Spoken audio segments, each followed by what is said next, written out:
ರಾಜಕಾರಣಿಗಳು ತಮ್ಮ ತಮ್ಮ ಕ್ಷೇತ್ರಗಳ ಅಭಿವೃದ್ಧಿ ಮಾಡ್ತಾರೋ ಬಿಡ್ತಾರೋ, ಆದರೆ ತಮ್ಮ ಅಭಿವೃದ್ಧಿಗೆ ಮಾತ್ರ ಯಾವುದೇ ಕುಂಠಿತವಾಗದಂತೆ ನೋಡಿಕೊಳ್ತಾರೆ. ಪ್ರತಿ ವರ್ಷಕ್ಕೂ ಅವರ ಆಸ್ತಿ ಹಣ ದುಪ್ಪಟ್ಟಾಗ್ತಾ ಹೋಗುತ್ತೆ. ಅದೇ ರೀತಿ ಅಸೋಸಿಯೇಷನ್ ಫಾರ್ ಡೆಮೋಕ್ರೆಟಿಕ್ ರಿಫಾರ್ಮರ್ಸ್ ಅಧ್ಯಯನ ನಡೆಸಿ ದೇಶದ ಟಾಪ್ 10 ಶ್ರೀಮಂತ ಶಾಸಕರ ಪಟ್ಟಿಯನ್ನ ಬಿಡುಗಡೆ ಮಾಡಿದೆ. ಅದರಲ್ಲಿ ಕರ್ನಾಟಕದ DCM ಹಾಗೂ KPCC ಅಧ್ಯಕ್ಷ DK ಶಿವಕುಮಾರ್ ಟಾಪ್ ಸ್ಥಾನ ಪಡೆದಿದ್ದಾರೆ. ಜೊತೆಗೆ ಕರ್ನಾಟಕದ 4 ಶಾಸಕರು ಟಾಪ್ 10ನಲ್ಲಿ ಸ್ಥಾನ ಪಡೆದಿರೋದು ವಿಶೇಷ. ಬರೋಬ್ಬರಿ 1413 ಕೋಟಿ ಆಸ್ತಿಯನ್ನ ಗಳಿಸಿರುವ ಮೂಲಕ ಕನಕಪುರದ ಕಾಂಗ್ರೆಸ್ ಶಾಸಕ DK ಶಿವಕುಮಾರ್ ದೇಶದ ಟಾಪ್ 10 ಶ್ರೀಮಂತ ಶಾಸಕರ ಪಟ್ಟಿಯಲ್ಲಿ 2ನೇ ಸ್ಥಾನ ಪಡೆದುಕೊಂಡಿದ್ದಾರೆ. ರಾಜ್ಯದ ಮಟ್ಟಿಗಂತೂ DKಶಿ ಮೊದಲ ಶ್ರೀಮಂತ ಶಾಸಕರಾಗಿದ್ದಾರೆ.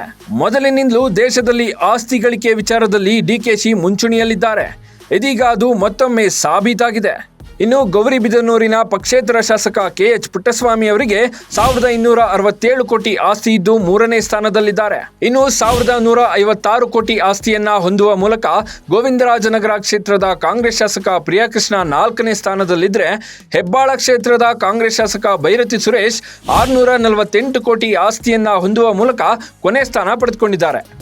ದೇಶದ ಟಾಪ್ 10 ಶ್ರೀಮಂತ ಶಾಸಕರ ಪಟ್ಟಿಯಲ್ಲಿ ರಾಜ್ಯದ ಕಾಂಗ್ರೆಸ್ ಶಾಸಕರೇ ಹೆಚ್ಚು ಸ್ಥಾನ ಪಡಿತಾರೆ ಅಂದರೆ ಅವರಿಗೆ ಇಷ್ಟೊಂದು ಹಣ ಎಲ್ಲಿಂದ ಬಂತು ಅಂತ ಸಾರ್ವಜನಿಕರು ಪ್ರಶ್ನಿಸುತ್ತಿದ್ದಾರೆ. ಲೇಟೆಸ್ಟ್ ಹಾಗೂ ಇಂಟ್ರೆಸ್ಟಿಂಗ್ ಸುದ್ದಿಗಳಿಗಾಗಿ ಬಾಸ್ ಟಿವಿ ಕನ್ನಡ ಚಾನೆಲ್ನ ಸಬ್ಸ್ಕ್ರೈಬ್ ಮಾಡಿ. ಹಾಗೆಯೇ ಬೆಲ್ ಐಕಾನ್ ಪ್ರೆಸ್ ಮಾಡಿ.